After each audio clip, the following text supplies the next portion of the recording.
ಅಣ್ಣ ತಮ್ಮ ಹೆಸರು ಹೇಳಿ ಅಣ್ಣ. ಹೆಸರು ಗಫೂರ್ ಪಾಷಾ ಅವರು ಯಾರು ಪುಲಿವಿಂದಲ್ಲ ಅಂದ್ರಲ್ಲ, ಇಲ್ಲಿಂದ. ಅಲ್ಲಿಂದ ಬರ್ತೀರಾ? ಎಷ್ಟು ವರ್ಷದಿಂದ ಬರ್ತೀರಾ ಇಲ್ಲಿ ಚೇಳೂರು ಜಾತ್ರೆಗೆ ಇಲ್ಲಿ ಸಂತೆಗೆ? 3 ವರ್ಷದಿಂದ ಬರ್ತಾನೆ. 3 ವರ್ಷದಿಂದ. ಹೆಂಗನ್ಸುತ್ತೆ ಇಲ್ಲಿ ಕ್ವಾಲಿಟಿ? ಇಲ್ಲಿ ಕ್ವಾಲಿಟಿ ಪರವಾಗಿಲ್ಲ ನೀ ಬರ್ತೀನಿ ಸರ್. ಅದೇ ಎಷ್ಟು ತೊಗೊತೀರಾ ಒಂದು ವಾರಕ್ಕೆ? ವಾರಕ್ಕೂ ಒಂದು 100 100-150 ಹಿಂಗೆ ತೊಗೊತೀರಾ? 250 ತಗೊಂಡಲ್ಲ, 100ಕ್ಕೂ ಮೇಲೆ ಹೋಗಲ್ಲ, ಕಮ್ಮಿನೇ ಬಿಡ್ತಾವೆ. ನಿಮ್ಗೆ ಎಷ್ಟು ಬೇಕೋ ಅಷ್ಟೇ. ಒಂದು ವಾರಕ್ಕೆ 100 ನೀವು ಅಲ್ಲಿ ಖರ್ಚು ಮಾಡ್ತೀರಾ? ಹಾಂ, ಹಾಂ. ಜಾಸ್ತಿ ತಗೊಂಡು ಹೋಗಲ್ಲ, ನಿಮ್ಗೆ ದೂರನೇ ಅಲ್ಲ. ಹೌದು. ನಮಸ್ಕಾರ, ಆರಾಮಾ? ಒಳ್ಳೆ ಸೈಜ್ ಇದಾವಲ್ಲ, ಒಳ್ಳೆ ಸೈಜ್ ಇದಾವೆ ಈ ವರ್ಷ, ಈ ವಾರ ಚೆನ್ನಾಗಿದೆಯಲ್ಲ. ಒಂದು ವಾರದಲ್ಲಿ ಇಷ್ಟು ಖರ್ಚು ಮಾಡಿಬಿಡ್ತೀರಾ ನೀವು ಎಲ್ಲ? ನೀವೇ ಎಷ್ಟೇನಾ, ನೀವು ಒಬ್ಬರೇನಾ? ಒಬ್ಬೊಬ್ರದ್ದು ಒಂದೊಂದು ಲಾಡು. ಹಾಂ,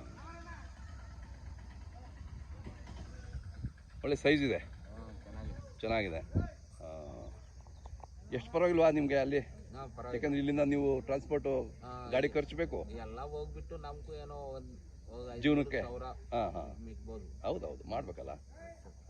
ಅದು ಬೀಜ ಮಾರ್ಬಿಡ್ತೀವಿ ಎಲ್ಲ. ನೀವು ಬೀಜ ಮಾರ್ತೀರಾ? ಅದಕ್ಕೂ ಬರ್ತಾವೆ. ಎಷ್ಟು ಒಂದು ಬೀಜಕ್ಕೆ ಎಷ್ಟು ತಗೋತೀರಾ, ಕೊಡ್ತಾರೆ? ಒಂದೊಂದು ಕಾಯಿ ಚೆನ್ನಾಗಿರ್ತವೆ, ಒಂದೊಂದು ಕಾಯಿ ಬಿಸಾಕ್ಬೇಕು. ಹೌದು. ಅದ್ರಾಗ ಏನಾನ ಡ್ಯಾಮೇಜ್ ಐತೆ ಬಿಸಾಕ್ಬೇಕು. ಕರೆಕ್ಟು. ಇದೆಲ್ಲ ಎಷ್ಟಾಯ್ತು ಈ ಲಾಟ್ಗೆ ನೀವು ಅಂದಾಜು? ಹಾಂ, 6,000 ಆಯಿತು. 6,000. ಹಾಂ. ಕೆಂಪು ತೊಳೆದು ತಗೋತೀರಾ ನೀವು? ಕೆಂಪು ತೊಳೆ ಸಿಕ್ಕಿದ್ರೆ ತಗೊಂತೀವಿ. ಕೆಂಪು ತೊಳೆ ಇದ್ರಲ್ಲಿ ನಿಮಗೆ ವ್ಯಾಪಾರ ಚೆನ್ನಾಗಾಗುತ್ತಲ್ಲ? ಹಾಂ. ವೈಟ್ ಇರುತ್ತೆ, ಹೋಗಲ್ಲ. ಸ್ವಲ್ಪ ಕಲರ್ ಬೇಕು.